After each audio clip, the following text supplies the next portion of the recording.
Excel Tutorial 7, pages 439 through 444. All right, we're going to run another macro. Now on 439, they've listed all the steps for you to kind of go over, because again, when you're doing a macro, you can't make a mistake. So you need to read over these, and you could even kind of practice them a little bit, at least seeing the location of where you need to go and what you're going to be doing to give you an idea before you get started.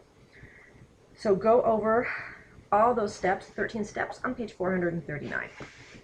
All right, to record the transfer data macro, first thing we're going to do is we're going to click our record macro button. Okay, that opens the macro dialog box. Type transfer data in the macro name box and type T for your shortcut key. Okay, so our macro name is transfer data. Remember, no spaces, check your spelling. Our control shortcut key is lowercase t.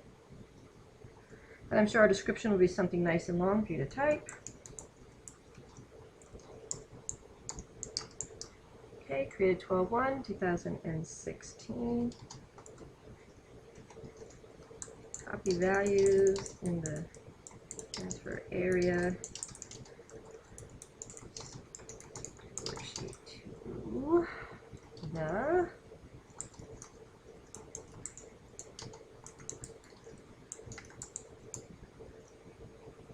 Alright, check that real quick. And then you're ready to click OK. Alright, here we go.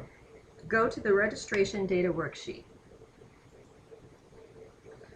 Click the Review tab on the ribbon. Click the Unprotect Sheet button in the Changes group to turn off protection. Okay, Unprotect Sheet. Flip to the next page, 440, step number 4. Go to the Receipt worksheet. Okay, select the range A40 to F40. Okay, A40 to F40. Click the Home tab on the ribbon, and then click the Copy button in the Clipboard group. Click the Registration Data Sheet tab. Click cell A1. Press Control down arrow key to go to the last row with values. Okay, that's a really important one to do. Click the Developer tab on the ribbon. In the Code group, click the Use Relative References button. Okay, Code group, Use Relative References button. Relative references ensure that the receipt data being transferred is inserted in the next blank row, in this case row 3, and not always in row 3 in the registration data worksheet. Press the down arrow key to move to the first blank cell in the worksheet. On the Developer tab in the Code group, click the Use Relative References button. Okay, so we just toggle it off. On the ribbon, click the Home tab. In the Clipboard group, click the Paste button, arrow. Okay, so it's right here. Okay, so we're going to go this button down here, hit the arrow, and then click the Values button. The Values button. So what you're going to do is you're going to touch them, and you're going to wait until you get the one, okay, sorry, paste values down here, that says Values, and it's this one. Okay, go ahead and click it. This option pastes the values rather than the formulas from the transfer area. Step number 13. Click cell A1 and then click the Review tab on the ribbon. In the Changes group, click the Protect Sheet button. Okay, Changes group, Protect Sheet. The Protect Sheet dialog box opens.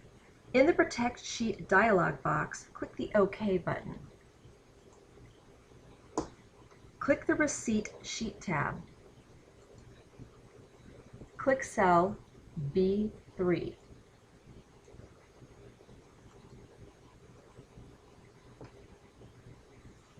Click the Stop Recording button on the status bar. The macro recorder turns off and the button changes to the Record Macro button. Okay, we got it. All right, now we have to test it. So, to test the transfer data macro, you're going to have to type in a lot of information, okay? Enter the following data in the range B3 to B12. So we're right here in B3. So here we go. So we're going to change the date. Right? Just type in this information as you see it on the bottom of page 440. Jason is U10. And his shirt size is extra large. His sock size.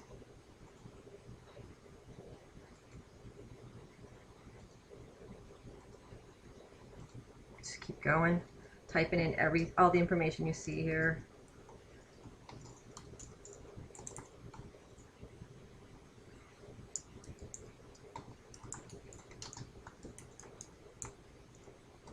Jump up to the top of page 441.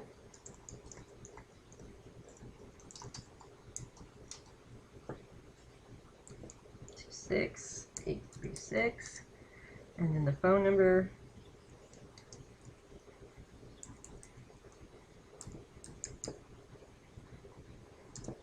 Okay, once you have all that in, you're going to press the Control T. Okay, the transfer data macro runs and the data transfer to the registration data worksheet. Go to the registration data worksheet and then verify the data for Sophia Kilmer appears in row 4. There it is. And click back onto the receipt worksheet. So your macro worked, right? Very, very cool. All right, let's talk about fixing a macro error. Okay, so what happens if you did something wrong in there? Well, we can fix it. Okay, sometimes when you run the macro, you're going to find an error. So you have to know how to go back and fix it. You could certainly delete the recorded macro and start again, re-record the macro using a different macro name, but we can also actually go in there and fix the error. So on page 441, you need to read Working with the Visual Basic Editor. A lot of my students do not care for using the Visual Basic Editor, so I really want you to be careful to read this so that you get a good idea of how this works and what we're going to be doing. And then once you've done that, flip over to page 442, and we are going to do this. Ready? To view the code for the PDF receipt macro, on the ribbon, click your Developer tab. In the Code group, click the Macros button. Okay, Code group. Here's my Macros button. The macro dialog box opens. Click the PDF receipt. I've already got mine selected. In the macro name list, and then click the Edit button. Okay, don't get upset. The Visual Basic Editor opens as a separate program consisting of 2 windows, the Project Explorer and the Code window. Okay, so this is our Code window over here, and then we have our nice panes on this side, right? All right. If the Code window is not maximized, which mine is not, it's kind of squished, we're going to go ahead and maximize it. That center button right there. The Code window contains the VBA. Do you remember what VBA stands for? It contains the VBA code generated by the macro recorder. You will see the beginning of the PDF receipt sub. Okay, so you're going to see the subroutine up here. And it says right here, sub PDF receipt, correct? All right. Now read page 443, understanding the structure of the macro. Okay, so when we start working with these sub procedures, which I usually call subroutines just because I'm old, but go with me. So we'll just shorten it and call it a sub. So make sure that you read this so that you understand what we're talking about and what we're doing as we work through here. All right, on page 444. Scroll down the Code window to the line immediately before End sub in the PDF receipt macro. So all the way down, right here, N sub, right there. Do you see it? In the line with the command, range A1, do you see it right here? Range A1. Select the A1, right there, be very careful, and type B3. Okay, so now he's changed it from range A1 to B3. Okay? On the menu bar, click File, and then Close and Return to Microsoft Excel. So File, okay, and right down here, do you see where it says Close and Return to Microsoft Excel? Just like that. The Visual Basic Editor closes, and the Youth Soccer Workbook is displayed. Now you're going to need to test that macro. Okay? So here we go. To test the edited PDF receipt macro, press Control R. It's going to run for you. Remember, mine doesn't show up because I've changed that default. You should have a PDF that shows up in your face. Go ahead and close that PDF, because what we did was we said, once you run this, the very last thing I want you to do is make B3 the active cell. It used to be A1.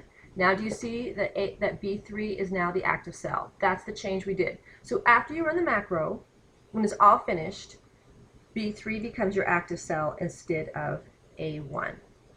Okay, remember, you cannot hit save yet. We're still working. So that's the end of this video, and we're going to move on to the next one.